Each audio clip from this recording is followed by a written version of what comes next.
Esselamu Aleyküm ve Rahmetullahi ve Berekatuhu. Elhamdülillahi Rabbil Alemin. Ve salatu ve selamu ala Seyyidina Muhammedin ve ala alihi ve sahbihi ecmain. İslam, Yüce Rabbimizin büyük bir ikramıdır, bir nimetidir. İslam teslimiyettir, İslam emniyettir, İslam güvendir, İslam Allah'a tevekkül etmektir. Allah'ın rahmetine erişenlerle erişmeyenler hiçbiri olur mu? Allah'ın verdiği ikramı kabul edip de hayatına tatbik edenlerle etmeyenler bir olur mu? Allah'ın gönderdiği dine boyun eğip de kabul edenlerle etmeyenler bir olur mu? Yüce Allah'ın gönderdiği vahyi zihinlerine, yüreklerine nakşedenlerle etmeyenler bir olur mu? Yüce Allah'ın yaratılış sebebine binaen ikram ettiğini geri çevirenlerle çevirmeyenler bir olur mu? Gönderdiği peygamberlerin takipçisi olup da onların adımlarını takip edenlerle etmeyenler bir olur mu? Yüce Allah'ın yaratılış gayesine matuf bir şekilde ortaya koyduğu yasaları, kanunları, ilkeleri, normları kabul edip de bunları tatbik edenlerle reddedip etmeyenler bir olur mu? Kısacası yeryüzünün imtihan satı ikiye ayrılmıştır. İman edenler ve etmeyenler. Fakat kategorik olarak ikiye ayrılan bu yapı içerisinde farklı derecelendirmeler de vardır. Müminler de kendi aralarında derece sahibi olabilirler. Hiç günah işleyen Müslümanlarla işlemeyenler bir olur mu? Hiç alelade yaşayan bir Müslümanla Allah uğruna canını vermiş, şehit olmuş bir Müslüman bir olur mu? Bir olmaz. Küfrün de içinde öyle. Alelade yaşayan bir kafirle insanlara zulmeden, insanların hayatına, canına kıyan, onları ezen, yok eden kafir bir olur mu? İşte Kur'an-ı Kerim bu gerçekleri hatırlatıyor bizlere. Dolayısıyla mümin safını belirlemelidir. Ulaşmak istediği dereceye uygun bir şekilde bir hayat tarzına sahip olmalıdır. Allah'ın emrettiğini yaşamak zorunda olduğunu unutmamalıdır. Böyle olunca sorumluluk hissi onu bağlayacaktır peygambere, peygamberin davetine, peygamberin getirdiği kitaba, sünnet-i seniyesine, peygamberin hedeflerine uygun bir şekilde yaşayacaktır. O halde biz Müslümanlara yarışan referans olarak Kur'an ve Resulullah sallallahu aleyhi ve sellemin sünnetini tatbik etme arzusudur. Onun dışında başka bir yol, yordam, bir amaç olmamalıdır. Bu minvalde Kur'an-ı Kerim şu gerçeği bize hatırlatacaktır muhterem kardeşlerim. Kalallahu fi muhkemi kitabihil kerim. Euzu billahi mineşşeytanirracim. Bismillahirrahmanirrahim. Efemen ittaba'a ridvanallahi. Allah'ın rızasını umanlar, Allah'ın rızasını arayanlarla kemen ba'a bi sakata minallah ya da Allah'ın gazabını çekenler ve ma'vahu cehennem.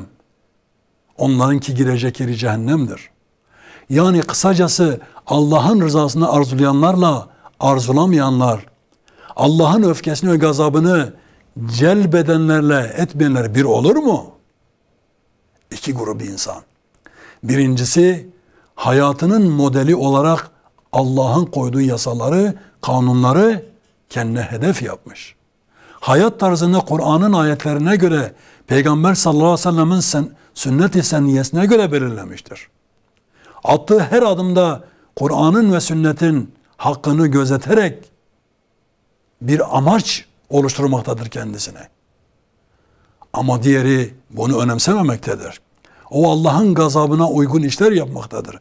Allah'ın gazabını çekecek, Allah'ın azabını celbedecek işler yapmaktadır ve bundan da gocunmamaktadır. İşte Allah-u Teala buyuruyor ki bu ikisi bir olur mu? Farklı amaçlar farklı yolları doğurur. Farklı yollar farklı bir hayat tarzı ortaya koyar. Farklı modeller ortaya koyar ki kötülüğe çığır açmış olur, ya da iyiliğe çıkarışmış olurlar. O halde her mümin, her Müslüman, her birey bilmelidir ki tuttuğu yol ya iyiliğe ya da kötülüğe açılmış bir çığırdır. O çığıra girenler, o yola devam edenler, kendisinin oluşturduğu yola girenler mutlaka aynı hataya ya da aynı güzelliğe gark olacaklardır. O halde mümin bilmelidir ki attığı adımda yönlendiricidir. Çünkü insan sosyal bir varlıktır. Etkileşim içerisinde de diğer insanlarla, diğer müminlerle beraber. Ondan etkilenecek, ona öykünecek, belki gıpta ile bakacak çok insan vardır. O halde seçimini iyi yapmalıdır. Çünkü sadece kendi seçimini yapmamakta, belki kendisine öykünen insanların da seçimini yapmış olacaktır. Bu hataya düşmemelidir. Ondan beklenen ne? Allah'ın rızası olmalıdır. İşte Peygamber sallallahu aleyhi ve sellemin getirdiği dini kabul edip de Allah'ın rızasını gözeterek yaşayanlar bunlardır. İşte Yüce Allah kıyaslama yapıyor. Bu iyi niyetli olanlarla kötü niyetli olanlar hiçbir olur mu? وَمَأْوَاهُ cehennem. O kötü niyetli olanların gideceği yer, onları ihtiva edecek olan yer cehennemden başka bir yer değildir. وَبِئْسَ الْمَصِيرِ. Bi'se çok kötü ama çok kötü bir yer. Onların döneceği yer çok ama çok kötüdür. Meğer ki hedef onu cehenneme götürmüştür. Hedefler yanıltmıştır onu. Ey kendilerine hedef belirleyenler, hedefiniz dünyalık mı değil mi? Rabbani mi değil mi? Rahmani mi değil mi? Allah'a razı edecek mi, etmeyecek mi? Kimin rızasını gözeterek yapıldığı konusunda fikriniz var mı yok mu? Ortaya koymak zorundadır. Nihai hedefler insanı ya cennete götürecektir ya cehenneme götürecektir. Yeryüzünün küçük hedefleri sizi cehenneme götürmemelidir. O halde kendinize hedef koyduğunuzda hedefinizin olmazsa olmazı Yüce Allah'ın rızası olmalıdır. Allah'ın rızasını gözeterek attığınız her adım sizi Rabbinize yaklaştıracaktır. Aksi takdirde cehennemdeki yerinizi hazırlamış olacaksınız. İnsan ya cehennemdeki evini döşemiş olur ya cennetteki köşkünü inşa etmiş olur. Ve bu yeryüzünde yapılır. Öldükten sonra yapılmaz. İşte Kur'an-ı Kerim bunu haber veriyor. Hum derecatun indallah. Gerek müminler açısından gerekse mümin olmayanlar açısından bu böyledir. Girizgahta söylediğimiz gibi derece derecedir. Her insanın etkisi farklı olacaktır. İşlediği günahtaki etki derecesi onun kötülükteki derecesini daha çok artıracaktır. Günahtaki derecesini daha çok pekiştirecektir. Onun cehennemdeki yerini daha çok kalıcı hale getirecektir.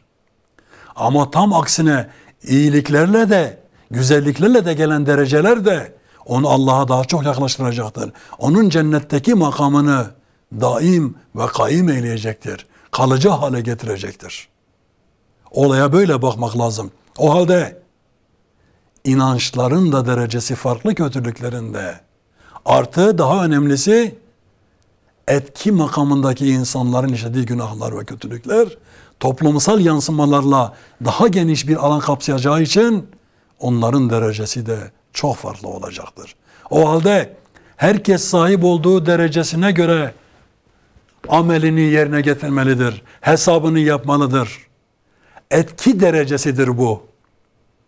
Kimse kimsenin kıymetini bilemez. Allah katındaki kıymeti biz bilemeyiz. Etki derecesi önemlidir. Etkin olduğunuzu çevresel faktörler içerisinde tuttuğunuz etkinin hesabını yapınız ki açtığınız kötü çığırlar insanları bozmasın. Ya da hesap ediniz ki iyilik yaptığınız takdirde sosyal hayata yansıyacak güzelliklerin sahibi olursunuz. İşte bunun hesabını yapmak zorundasınız.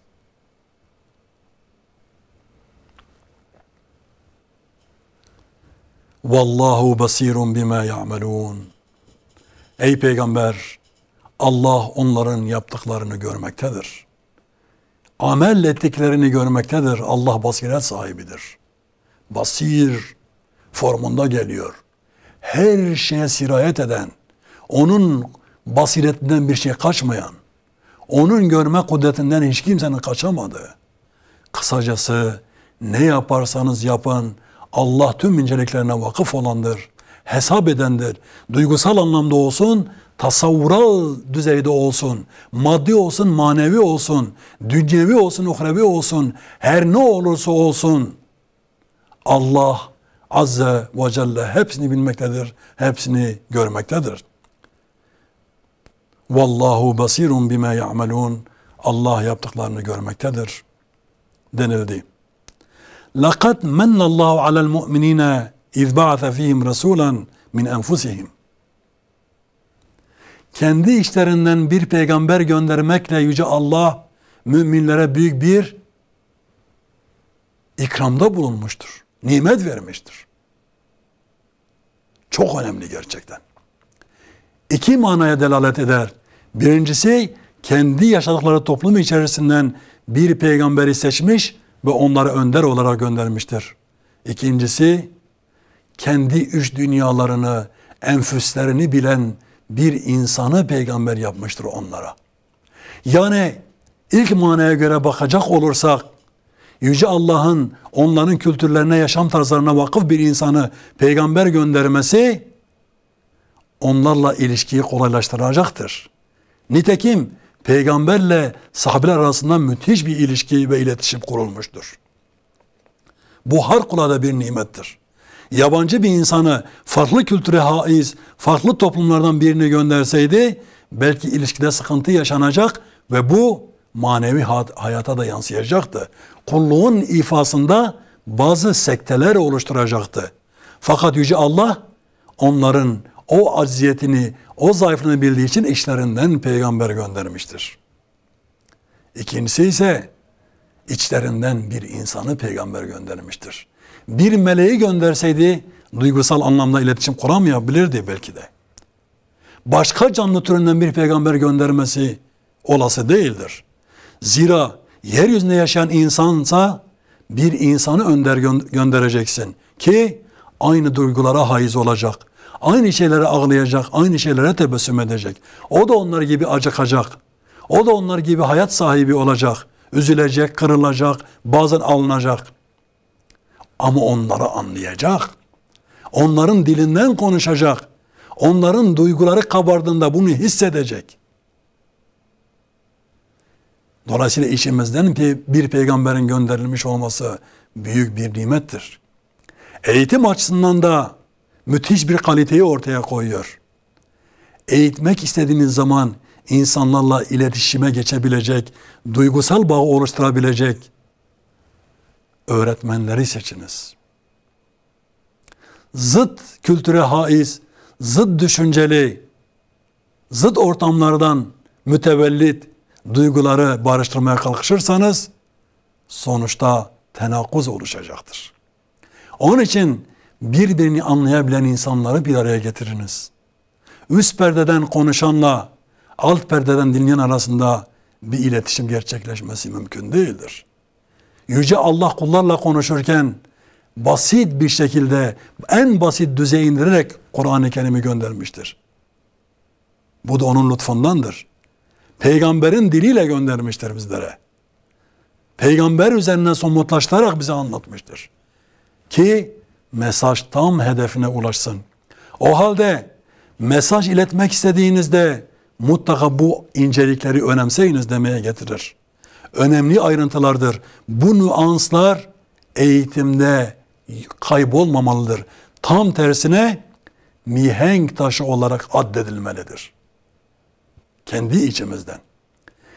İç dünyalar arası kurulacak bağlantı somut dünyaları bir araya getirir zaten. Fakat iç alemde oluşturulamamış bir ilişki dış alemde insanları sadece bir araya toplamakla münhasır kalır. İnsanların toplanmasıyla birlikte olması çok farklı şeylerdir. Onun için birliktelik zahiri anlamda fiziksel özelliklere haiz gerçekleşmez. Kalbi özelliklere ve duygusal bağlara göre gerçekleşir. Davetçinin davet edilenler arasında duygusal bağ oluşması gerekmiyor mu? Kalpler arasında bir duygu seli oluşmalı gerekmiyor mu? Kalpler arasında oluşmamış bir akım onları bir arada tutamaz, onları bir araya getiremez. Zira davet edilen davetçinin ne imkanlarından, ne sıfatından, ne de konuşma tarzından, ne de selis ifadelerinden etkilenmez. Etki derecesi kalbi bir bağ gerektiriyor. Onun için insanlara kalplerinizden hitap ediniz, dillerinizle değil. Davet dille yapılmaz, kalple yapılır. Dilden daha öte kulak kullanılır. Davetçi iyi bir anlatıcı değil, iyi bir dinleyici olmayı gerektirir. Davetçi zahirden ziyade batındaki kalbinden kopanları haykırmalı ki etki derecesi ve etki çapı geniş olsun, derin olsun diye.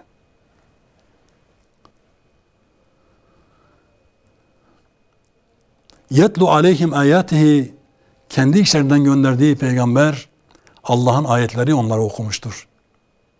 Yetlu, okumak. Aslında aldığını olduğu gibi aktarmak anlamına gelir. Dikkat ederseniz yakra'u kelimesi gelmedi, yetle'u geldi. O Allah'tan aldığını olduğu gibi aktardı. Kendiliğinden bir şey katmadı, yorumlamadı haşa. Kur'an'ın ayetleri yorumlanmış sözler değildir. Allah'tan geldiği gibi, Yüce Rabbimizin buyurduğu gibi insan diline aktarıldı. O insanla peygamber insanlara aktarıverdi. İşte bunun adı tilavettir. Onun için biz Kur'an'ı okumayız, tilavet ederiz. Yetlu aleyhim ayatihi, Allah'ın ayetlerini onlara aktarmıştır, okumuştur. Ve yuzekkihim, peygamberlik makamının icrasını görüyor musunuz?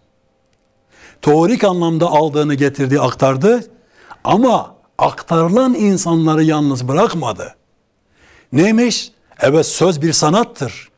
İnsanları sözle etkileyebilirsin. Bir anda etki alanı içerisinde onları bağlayabilirsin. Ama kalıcılık sağlayamazsın. Kalıcılığın devamı için şart olan nedir? Yüzekkihim, onları arındırıverdi, temizleyiverdi. Yani onlarla beraber vakit geçirdi, onlara zaman ayırdı, kusurlarını ayetler bağlamında izale etmeye çalıştı. Onların Rablerine olan karşı sıkıntılarını, günahlarını temizlemeye çalıştı. İşte davetçi kimliğine haiz, müminlerin yapması gerekeni anlatıyor. Sadece insanlara Allah'ın ayetlerini aktarmanız yetmiyor. Onu herkes yapar. Televizyonlardan, radyolardan, programlardan, slaytlar üzerinden ne bileyim.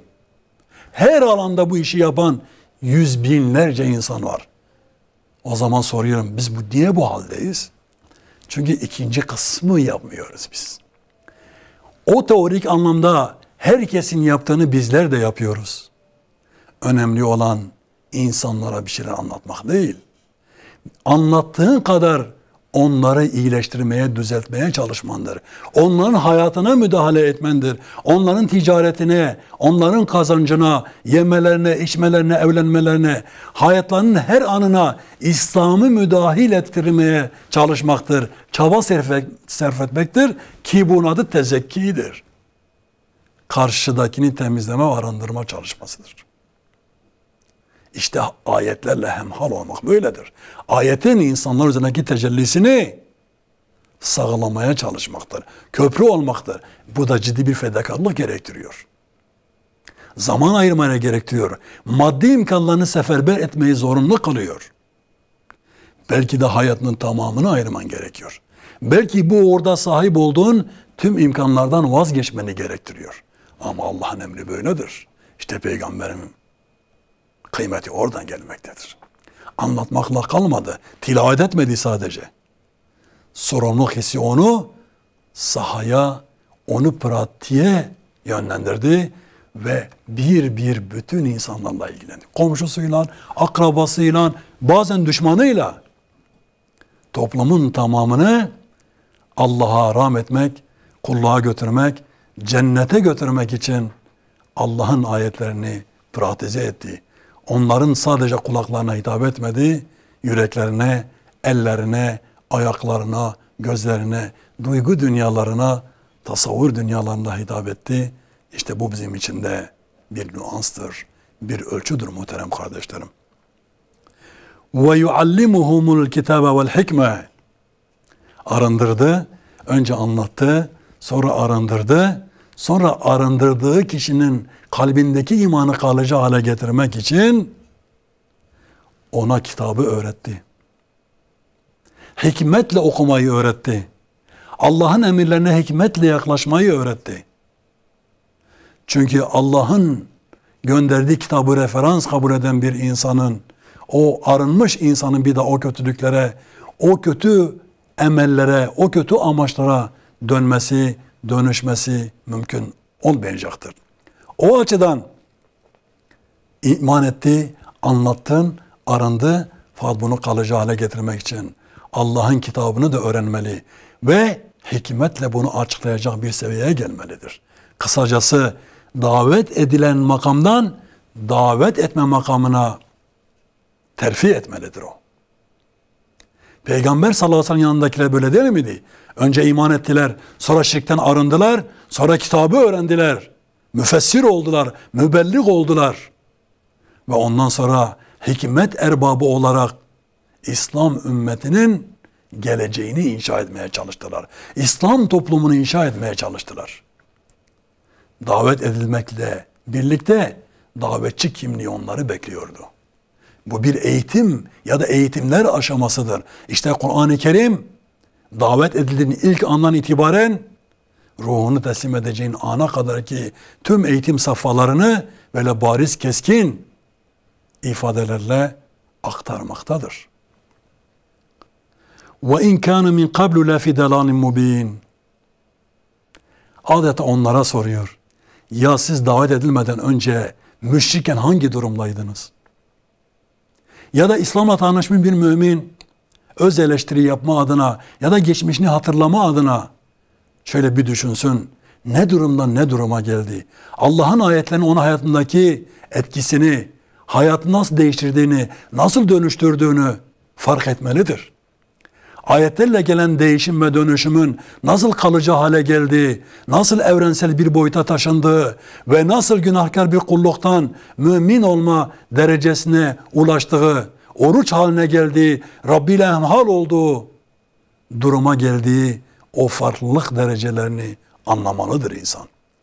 Onlar da eskiden dalalet içerisindeydiler. Onlar Allah'tan bigane, Allah'tan bir haber yaşıyorlardı. Fakat Peygamber sallallahu aleyhi ve sellem görevini yaptı. Allah'ın ayetlerini okudu, toplumu oluşturdu, o bireyleri arındırdı. Sonra Allah'ın kitabını öğretti. Kitap neden geldi? Neden yeryüzünde Allah'ın kitabı vardır? Amaç ne olmalıdır?